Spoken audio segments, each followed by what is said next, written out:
사람들은 누구나 다 사랑받기를 원합니다. 남편은 아내에게 사랑받기를 원하고요. 또 아내는 남편에게 사랑받기를 원합니다. 직장인들은 어떻습니까? 동료들에게 인정받고 사랑받기를 원합니다. 교회에서도 마찬가지지요. 서로가 사랑을 주고 사랑받기를 원하는 사람들이 모여 있는 곳이 바로 교회입니다. 물론 아이들도 마찬가지입니다. 아이들도 부모에게서나 선생님에게 사랑받기를 원합니다. 특히 아이들을 보고 있으면 이 아이들이 부모에게 야, 이렇게 사랑을 받고 싶어 하는구나 라고 생각이 들 때가 있습니다. 그런데 때로는 아이들이 부모에게 사랑받는 방법을 잘 모르는 경우가 많습니다. 지금은 결혼도 하고 또 아이의 아빠가 된 사촌 동생이 있는데 동생이 태어나고 나서 자기가 어렸을 때입니다. 사랑을 빼앗겼다라고 생각하자 안 하던 짓을 하더라고요. 갑자기 싸지 않던 오줌을 싸지를 않나, 또 갑자기 찡얼대지 않던 애가 열심히 최선을 다해 찡얼대지를 않나. 처음에 제가 그걸 보고 얘가 왜 이러나 그랬습니다. 그런데 그걸 심리학적 용어로 퇴행이라고 합니다. 다시 말해서 아이들은 나눌 줄 모르기 때문에 그렇습니다. 부모의 사랑을 독차지하려는 마음이 있기 때문에 자신을 어린아이화시켜서 퇴행시켜서 부모의 사랑을 독차지하려는 그런 마음을 가지고 있다는 것입니다. 자, 그런데 한번 생각해 보십시오. 우리 아이가 가장 이쁠 때가 언제입니까? 그냥 내 앞에 있는 것만으로도 이쁘지 않습니까? 아이를 키워보신 지가 너무 오래되셔서 기억이 안 나시는가 봐요. 게다가 자녀가 부모의 말을 잘 듣고 순종하고 또 자기 일을 잘 챙겨 한다면 이보다 더 이쁜 아이가 세상 천지에 어디 있겠습니까? 그런데 하나님과 우리도 마찬가지입니다. 우리는 하나님께 사랑을 받고 싶어 합니다. 그런데 생각해 보십시오. 우리의 믿음이 자라나면서 또 우리의 삶이 자라나면서 처음 가졌던 그 믿음이 유지가 됩니까? 때로는 삶에 치이고 또 때로는 삶의 걱정이 많아지고 그래서 기도의 자리에서 멀어지고 하나님에 대한 사랑이 약해지는 것도 사실입니다. 그래서 우리가 오늘 말씀을 통해서 하나님께서는 어떤 사람을 아끼고 사랑하는가, 이것을 오늘 본문의 말씀을 통해 우리는 깨달아야 하는 것입니다.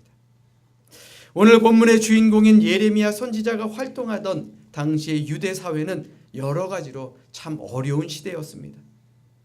북왕국은 벌써 아수르에게 멸망을 당했습니다. 그리고 남왕국 유다만 남아서 나라를 이어가고 있었는데 이 유다 왕국도 평안하지 않았습니다. 아수르 제국, 바벨론 제국, 그리고 이집트 제국, 이런 강한 나라들이 이스라엘을 위협하고 있어서 나라가 언제 무너질지 모르는 그러한 위기 가운데 있었습니다. 물론 아무리 어려운 상황이라 할지라도 왕으로부터 어린 아이까지 하나님만을 바라보고 하나가 돼서 뭉쳐 있으면 그 모든 어려운 상황을 이겨낼 수가 있었겠지요. 그러나 안타깝게도 유다 사회는 그러지 못했습니다. 특히 요시야 왕이 죽고 난 후에 왕과 고관들이 타락하기 시작합니다. 우상 숭배를 하게 되고 사치를 하고 방종에 빠집니다. 더욱이 백성들에게는 과도한 세금을 물어서 그들을 고통당하게 만들었고 또 그들의 잘못을 비판하는 선지자들이나 백성들을 죽이고 숙청하기 시작합니다. 한마디로 멸망하기 직전의 유다 사회가 얼마나 부패했는가를 우리는 성경을 통해 알 수 있게 됩니다. 자, 그렇다면 하나님의 성전은 어땠겠습니까? 세상이 아무리 타락했다 할지라도 성직자들은 하나님의 경고의 말씀을 온전하게 전해야 하는 것이 맞습니다. 그런데 안타깝게도 그들조차도 그러지 못했습니다. 예루살렘 성전 안에서는 하나님께 제사를 드리고 있었고 예배를 드리고 있었고 또 말씀을 전하고 있었고 여러 선지자들도 하나님의 말씀을 통해서 백성들을 가르치고 있었습니다. 그런데 그 제사장들과 선지자들은 왕의 잘못을 지적하지 않았던 것입니다. 그러니 늘 평안하다 평안하다, 하나님이 지켜주시니 걱정 마라, 그저 듣기 좋은 소리만 했던 것입니다. 사실 제사장이나 선지자들이 왕과 사이가 나빠져서 좋을 게 뭐가 있겠습니까?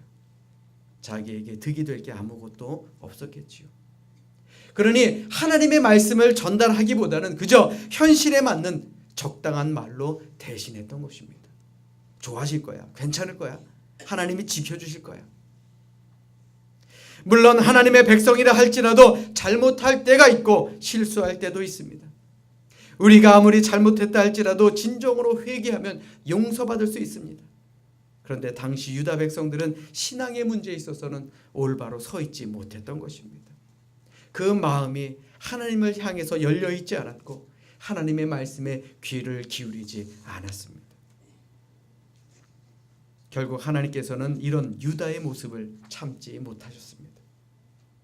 결국 하나님께서는 바벨론이라는 나라를 사용하셔서 이스라엘을 징계하시기로 작정하셨습니다. 바벨론은 이스라엘을 침공하여 솔로몬의 성전을 파괴했고 이스라엘의 많은 사람들을 포로로 잡아가게 되었던 것입니다. 우리가 흔히 하나님이 지켜주시는 나라는 평안할 것이다 라고 생각합니다. 또 우리의 가정은 하나님이 함께 하시니까, 우리 일터는 하나님이 함께 하시니까 어려워도 걱정 없을 거야 라고 생각합니다.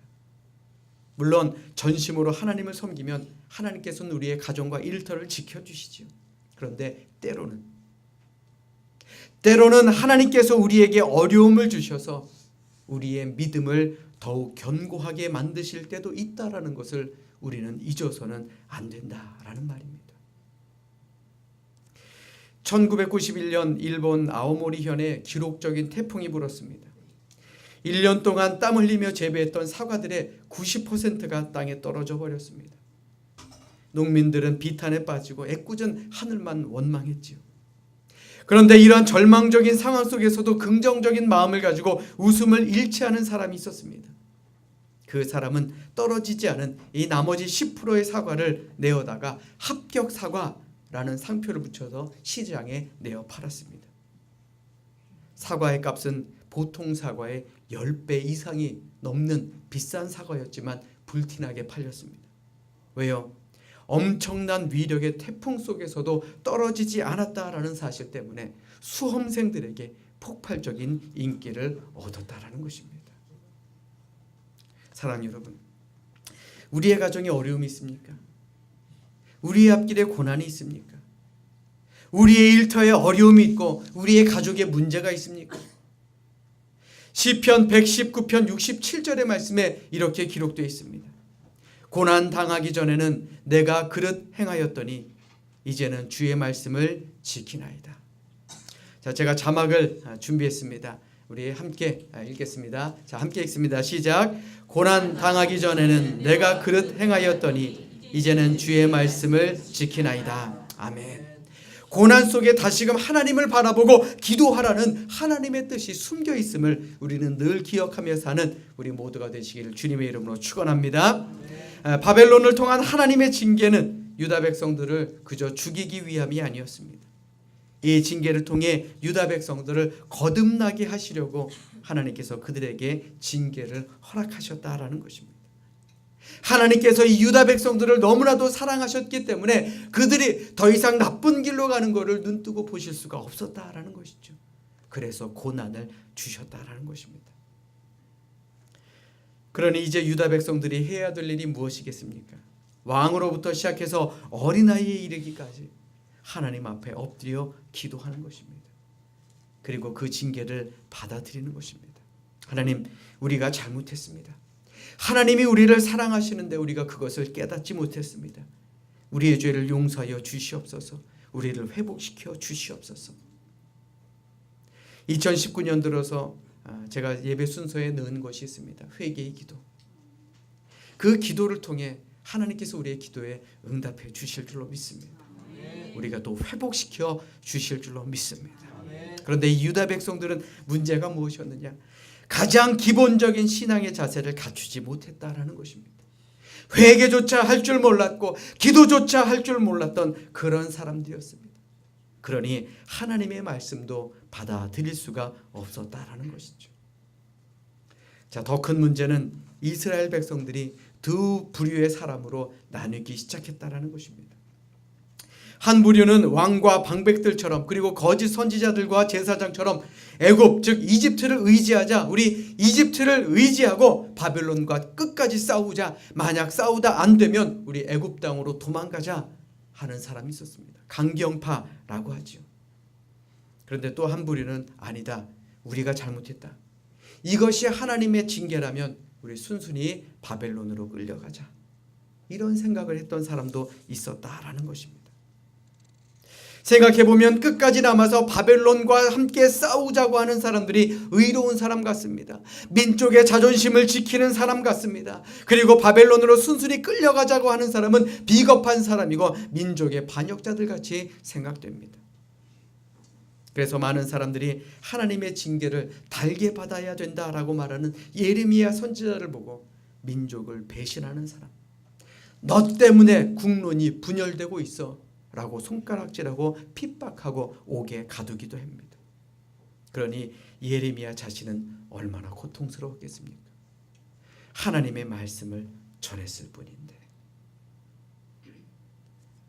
그런데 바로 그때 하나님께서 예레미야에게 한 가지 환상을 보여주십니다. 한 광주리 안에 처음 익은 듯한 극히 좋은 무화과가 있고 또 다른 한 광주리에는 먹을 수 없는 아주 나쁜 무화과가 담겨 있습니다. 하나님께서는 예레미야에게 광주리 환상을 보여주시고 난 후에 이제 앞으로 유다 민족이 두 부류로 나뉠 것이다. 한 부류는 아주 좋은 무화과처럼 좋은 하나님의 백성이 될 것이고 다른 부류는 아주 나쁜 사람, 악한 무화과처럼 될 것이다 라고 말씀하셨습니다. 자, 여러분도 한번 생각해 보십시오.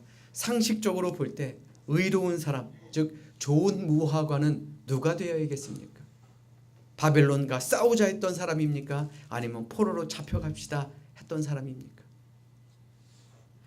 상식적으로 생각해 봐도요, 의로운 사람은 끝까지 이스라엘 성전을 지키자 했던 사람 아니겠습니까? 아무런 저항 없이 적국에게 잡혀가는 사람들이 오히려 배신자 아닙니까? 그런데 5절부터 7절에 말씀된 좋은 무화과는 우리가 예상했던 것과는 달리 아무 저항 없이 바벨론의 포로로 끌려간 사람들을 상징하고 있습니다.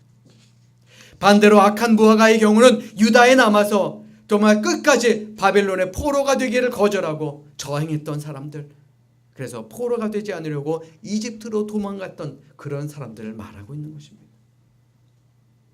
한번 생각해 보십시오. 민족적인 견지에서 보면 나라를 침공한 외세와 대항하여 어떻게 하든지 간에 끌려가지 않고 저항하고 싸우고 남아있던 사람들이 바로 그 사람들이 애국자라고 여겨지지 않습니까? 그런데 희한하게도요, 하나님께서는 정반대의 말씀을 하고 계신 것입니다. 과연 그 이유가 무엇입니까? 단 한 가지입니다. 바로 순종의 모습 때문입니다. 바벨론에 끌려간 사람들이 특별히 잘해서가 아니라 하나님의 말씀에 순종했기 때문입니다. 오히려 이러한 하나님의 명령을 거부해서 바벨론과 끝까지 싸우는 것이 하나님의 말씀을 거역하는 불순종의 길이다라는 말입니다. 예루살렘이 자신들의 안전을 지켜주는 요새가 되는 것처럼 거기에 숨어 있으려고 했던 것이 그들의 징벌의 이유가 되었다라는 것입니다. 바벨론의 포로로 끌려가지 아니하고 애굽과 같은 이방 나라로 도피한 자들은 위기 상황에서 하나님께 불순종하고 하나님을 버린 그런 사람들이라고 하나님은 보신 것입니다. 하나님께서는 유다 백성들을 바벨론 포로 신세의 비극을 통해 죄악에 대해 참된 회개에 이를 것을 계획하시고 아셨기 때문에 그들을 바벨론의 포로로 허락하신 것입니다. 남유다 백성들을 멸망시키기보다는 이 70년이라는 바벨론 포로의 고난을 통해서 그들이 참된 회개에 이르게 하심으로 말미암아 하나님과의 관계를 회복시키려는 결정적인 계기가 되게 하신 것입니다. 즉 현재 당하는 고난을 통해서 그들이 하나님을 바르게 섬기게 만들고 결국 하나님의 백성들에게 축복을 주시기 위한 방법이었다라는 말입니다. 사랑 여러분, 우리가 하나님의 뜻을 다 헤아릴 수 있으면 얼마나 좋겠습니까? 그런데 사실 하나님의 뜻은커녕 사람의 뜻도 다 헤아리지 못하는 것이 우리 인간의 모습 아닙니까? 나와 한 이불을 덮고 있는 그 가족들과 몇십 년을 같이 살아도 그 마음을 이해해 주지 못하는 것이 우리 인간의 모습 아니겠느냐라는 것입니다. 이집트로 도망갔거나 바벨론에 저항해서 싸운 것이 잘못한 것도 아니고 바벨론의 포로로 잡혀간 것이 잘한 것도 아닙니다. 분명한 것은 하나님의 뜻이 어디에 있느냐입니다. 당시 하나님의 뜻이 어디에 있었습니까? 바벨론 포로로 끌려가는 것입니다. 당시에는 말도 안 된다라고 생각할 수 있을지는 몰라도 그것이 하나님의 방법이었기 때문에 그들은 순종해야만 했던 것입니다. 이들이 비록 이제까지 범죄에서 징계를 받게 되었지만 하나님께서는 이런 사람들을 사랑하셔서 이들을 다시금 회복시키시고 축복해 주시겠다 약속하셨습니다. 그것이 오늘 우리가 읽은 본문의 말씀입니다.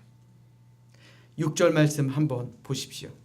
축복하시되 어떻게 축복하느냐? 우리 6절 말씀 같이 읽겠습니다. 시작. 내가 그들을 돌아보아 좋게 하여 다시 이 땅으로 인도하여 세우고 헐지 아니하고 심고 뽑지 아니하겠고. 아멘. 돌아보아 좋게 만드시겠다 그랬습니다. 또 다시 이 땅으로 돌아오게 만드신다 그랬습니다. 세우고 헐지 아니하시며 심고 뽑지 아니하시겠다 약속하셨습니다. 뿐만 아닙니다. 우리 7절의 말씀도 같이 읽도록 하겠습니다. 우리 7절 말씀입니다. 시작. 내가 여호와인 줄 아는 마음을 그들에게 주어서 그들이 전심으로 내게 돌아오게 하리니 그들은 내 백성이 되겠고 나는 그들의 하나님이 되리라. 아멘. 그 고난을 통해서 하나님의 뜻을 깨닫는 그 마음을 주시겠다 하였습니다. 그래서 그들이 전심으로 하나님께 돌아오게 만들어 주시겠다 약속하셨습니다. 뿐만 아니라 그들이 하나님의 백성이 되겠고 또 하나님은 그들의 하나님이 되리라 라고 약속의 말씀을 주신 것입니다. 바로 이것이 순종하는 자에게 주시는 하나님의 축복의 말씀임을 늘 기억하는 우리 모두가 되어야 하는 것입니다. 아멘. 아멘. 참으로 놀라운 사실은요, 실제로 유다의 역사를 보면 바벨론에 끌려가지 않으려고 버텼던 그 백성들은 다 망하고 사라져버리게 되었습니다. 애국자였을 것이다. 아니, 바벨론과 서로 다 싸우고 있으니 얼마나 멋진 사람들인가. 이 사람들은요, 아무도 남지 않고 다 망하여 사라져버리게 됩니다. 그러나 바벨론에 순순히 끌려간 백성들은 하나님의 약속의 말씀대로 70년 후에 다시 예루살렘으로 돌아와 이스라엘의 주인이 될 수 있었다라는 것입니다. 사랑하는 여러분, 하나님께서 원하시는 것은 그 말씀을 듣고 순종하는 일입니다. 하나님께서 기뻐하시던 사람들의 모습을 보면 다 하나님의 말씀에 귀를 기울이며 순종했던 그런 사람들이었습니다. 우리 속담에 이런 말이 있죠. 10길 물속은 알아도 한 길 사람 속은 모른다. 솔직히 사람 속만 잘 볼 수 있어도 얼마나 사는 것이 편합니까? 세상 어떤 갈등이 없는 편안한 세상이 될 것입니다. 사람 속도 우리가 잘 알지 못하는데 어찌 하나님의 마음을 다 알 수 있겠습니까? 어찌 하나님의 뜻을 다 이해하며 살 수 있겠느냐라는 말입니다. 여러분들 잘 들으십시오. 아브라함이 하나님께서 아들을 주시겠다라고 약속의 말씀을 받은 후에 그는 25년이 지난 100세에 이삭을 낳게 됩니다. 75세의 약속을 받았는데요, 100세에 이삭을 낳았어요. 몇 년 기다렸나요? 지금 너무 졸려서 계산이 안 되죠. 자, 몇 년 기다렸나요? 그래요. 25년이라는 기간. 기대하고 마음이 부풀었던 그런 기다림이었겠습니까? 이제나 주실까? 저제나 주실까? 언제까지 기다려야 되나? 하나님을 원망하고 싶은 때가 없었겠습니까? 노아의 경우도 마찬가지입니다. 세상이 악해졌으니 그들을 물로 심판해야 되겠다. 노아에게는 방주를 만들라 라고 하나님이 명령하십니다. 그는 120년 동안 큰 배를 만들게 됩니다. 그런데 그 만드는 긴 시간 동안 정말 기대가 부풀어서 그 방주를 만들었겠습니까? 노아 할아버지가 미쳤나 보다. 이웃의 눈길, 어떻게 그 어려움을 이기며 살아갔겠습니까? 포기하고 싶은 때가 한두 번이 아니었을 것입니다. 오늘을 사는 우리 역시도 마찬가지입니다. 하나님의 뜻을 알고 말씀에 순종하고 복을 누리며 살면 얼마나 좋겠습니까? 가정이 평안하고 일터가 부족함이 없고 매일매일 편안하게 하루하루 보낼 수 있으면 얼마나 좋겠습니까? 그러나 때로는 우리의 삶의 모든 것이 우리의 뜻대로 이루어지지 않는다라는 것도 우리는 깨달아 알아야 하는 것입니다. 사도행전 7장의 말씀을 보시면 스데반 집사의 죽음이 기록되어 있습니다. 정말 참혹하게 죽었습니다. 예수님을 전하다가 유대인들이 던지는 돌에 맞아 그 자리에서 순교한 것입니다. 그렇다고 그가 말씀을 잘못 전해서 그렇게 비난받고 돌에 맞아 순교했습니까? 아니에요. 온전히 예수님을 전하다가 그는 돌에 맞고 죽은 것입니다. 어떻게 하나님이 그러실 수 있을까 생각해 본 적은 없으십니까? 성경을 읽다 보면 이해가 안 될 때가 한두 번이 아닙니다. 그 이유가 무엇입니까? 내가 이해하려고 해서 그렇습니다. 사람의 마음도 못 보고 사람의 마음도 헤아리기 어려운 우리가 어찌 하나님의 계획과 뜻을 다 알 수 있겠습니까? 스데반 집사의 죽음 후에 우리는 하나님의 계획을 깨닫게 됩니다. 여러 곳으로 흩어졌던 기독교인들이 그곳에서 복음을 전하며 사마리아와 유다와 땅끝까지 복음이 전파되게 된 것입니다. 스데반의 죽음을 통해 복음이 전파되는 것, 그것이 하나님의 방법이었다라는 것입니다. 뿐만 아닙니다. 오늘날까지 우리에게 기독교 복음의 진리를 전해준 위대한 사도 바울을 탄생시킨 일도 바로 이 스데반 집사의 죽음으로 말미암아 시작되었다라는 것을 우리는 잊지 말아야 하는 것입니다. 이것이 하나님의 방법입니다. 사랑하는 여러분, 하나님께서 왜 나에게 가난을 주시고, 하나님께서 왜 나에게 아픔을 주시고, 하나님께서 왜 나에게 질병을 주시고, 하나님께서 때로는 우리에게 상처 주는 사람을 만나게 하시고, 이리로 가면 지름길인데 왜 그렇게 오랫동안 돌아가게 만드시는지, 계속되는 고난 속에서 언제까지 참고 견뎌야 하는지 이해가 안 될 때가 얼마나 많습니까? 당연합니다. 하나님의 뜻과 섭리는 우리 인간의 생각으로는 다 이해할 수 없기 때문에 그렇습니다. 그렇기 때문에 모든 것을 하나님께 맡기고 의지할 수밖에 없는 것입니다. 우리 함께 찬양할까요? 여기에 모인 우리 3절 보시면요. 자, 우리 함께 찬양하겠습니다. 주님이 뜻하신 일 헤아리기 어렵더라도 언제나 주 뜻 안에 내가 있음을 아노라. 사랑과 말씀들이 나를 더욱 새롭게 하니 때로는 넘어져도 최후 승리를 믿노라. 지금에 드러나고 있는 이 모든 일들에 대한 이유를 우리가 다 알 수는 없습니다. 그러나 하나님께서는 아십니다. 하나님께서는 오랫동안 계획하고 계셨음을 우리는 기억해야 됩니다. 아니, 하나님의 계획을 믿어야 하는 것입니다. 우리를 이 자리에 불러주신 이유가 무엇입니까? 우리로 하여금 이 삼손교회의 교인이 되게 하신 이유가 과연 무엇입니까? 또 우리에게 우리의 가정을 맡겨주신 이유가 무엇입니까? 또 우리에게 일터를 주시고 우리에게 2019년을 주신 이유가 무엇입니까? 이 모든 것이 전심으로 하나님을 섬기고 하나님께 순종하고 하나님의 뜻에 우리의 뜻을 맞추기를 원하시는 하나님의 계획이심을 명심하며 사는 우리 모두가 되시기를 주님의 이름으로 축원합니다.